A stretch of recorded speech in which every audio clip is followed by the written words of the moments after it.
Hey, this is Bo Moore with IGN. I am here at PlayStation headquarters in San Mateo, California for a top secret demo.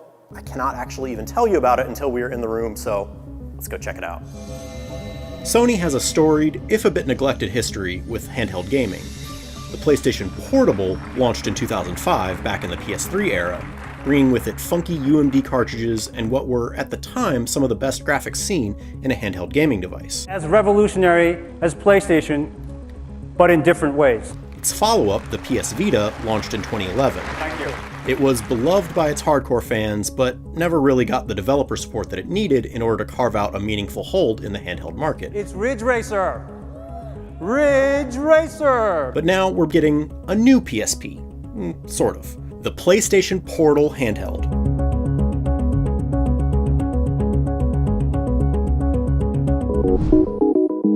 The Portal is a $200 handheld device that puts PS5 games in the palm of your hand, as long as you're on Wi-Fi. Previously known as Project Q, Portal uses the PS5's Remote Play feature to stream games from your console. Importantly, the Portal also offers all of the features and ergonomics of the PS5's excellent DualSense controller, including haptic feedback, adaptive triggers, and its touchpad. To be clear here, Portal isn't really doing anything inherently new. Remote Play has existed since the PS3 era, allowing you to stream games from your console to a handheld or smartphones, tablets, PCs, and Macs. That said, Remote Play has never really been an ideal experience. You're either compromising on visual quality, control setup, ergonomics, or some combination of the above. You can make it work, but it's not super convenient. So the goal of PlayStation Portal is to eliminate all of those pain points and make Remote Play as easy as just picking it up and playing. The Portal can do something that other Remote Play devices can't, which is wake up your PS5 just by turning it on, so it's ready to go. Its design essentially takes a standard DualSense controller, chops it in half, and then slaps those two controller grips to the side of an 8-inch 1080p LCD display. It's definitely a little weird when you're used to the more singular-looking designs of current handhelds like the Nintendo Switch and Valve Steam Deck, but it's also lighter than either of those while still giving you both a large screen and full-size controls. The DualSense grips feel exactly like a regular DualSense controller, and all of their best features are available here. Trying it out with Astro's Playroom, I could feel the haptic showcase just as well as when I experienced it on a DualSense, and the Portal's adaptive triggers simulate the pull of Aloy's bow in Horizon Forbidden West in exactly the same way. Even the DualSense's touchpad is available, though instead of the single center pad, there are two touch areas that pop up in the bottom left and right of the display where you touch it. There's a USB-C port for charging, a 3.5mm jack for wired headphones, and a small pair of speaker grills if you don't want to use headphones. Connectivity-wise, it supports Wi-Fi and PlayStation Link, more on that in a minute, but it does not have Bluetooth. On the visual quality front, the PlayStation Portal delivers. The 8-inch 60Hz LCD display succeeds at translating PS5 quality visuals into a handheld format. Colors looked bright and vibrant, though Sony hasn't given me any brightness, color gamut, or HDR specs beyond that it's just an LCD panel.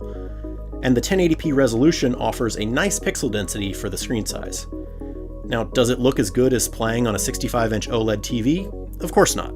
But as far as handhelds go, the 8-inch screen feels expansive. The video, of course, is being streamed from your PS5 rather than run locally on the device. And the proverbial sword of Damocles hanging over all game streaming devices is always latency. That is, the slight delay between when you push a button and when the action on the screen responds.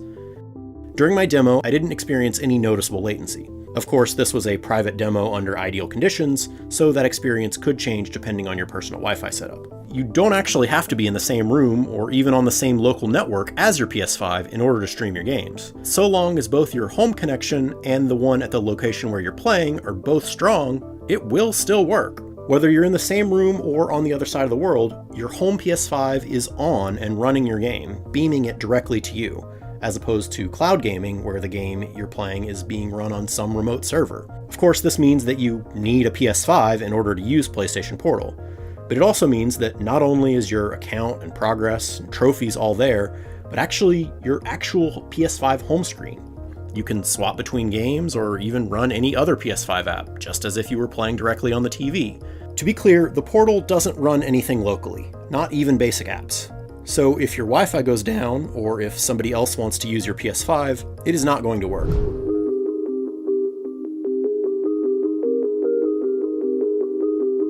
Remember, there is no Bluetooth available, so you won't be able to connect to wireless headphones that way, not even PlayStation's own Pulse 3D headset. It does have something called PlayStation Link, which is Sony's new connectivity standard for PlayStation devices, and which is built into some of its brand new hardware. I got to test out the new Pulse Elite headset and Pulse Explore wireless earbuds, which are currently the only announced headsets that use the new standard, but Sony did tell me that PlayStation Link will be available for third-party headset makers to use in their future products, but that'll be a ways off. It is a bit disappointing that we'll have to buy brand new headsets to use with the Portal, since that'll add to the cost.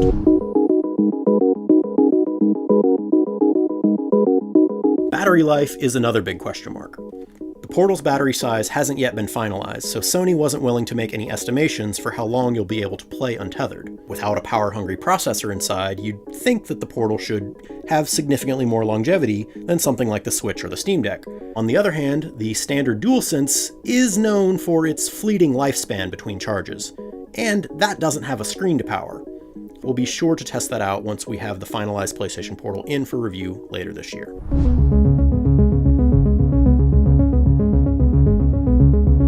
Now, the last question I know a lot of people are wondering is, who exactly is this device for? It's $200 for a remote access window into your PS5. And at that price, honestly, I kinda get it. For the times when somebody else wants to use the TV, or maybe you have small kids in the home and you don't want to put God of War on the big screen, or maybe you just want to be able to play in a different room without buying another full-on TV. In that scenario, the Portal offers a compelling use case. And while it's not quite as portable for on-the-go gaming as a Switch or a Steam Deck, it's less expensive, and it does let you keep playing your PS5 while out of the house, so long as your destination has decent internet. You just probably shouldn't count on hotel Wi-Fi being strong enough to handle the connection. Let us know what you think about the PlayStation Portal. Is it something you could see yourself buying for $200? Or are you happy to stick with pairing a DualSense to your phone when you're out of arm's reach of your PS5? That's it for now. For more, check out our history of how PlayStation changed modern gaming, and our list of the top 10 PSP games. Plus, stay tuned for all of our Gamescom coverage, and for everything else, stick with IGN. And now, ladies and gentlemen, please welcome the latest addition to the PlayStation family.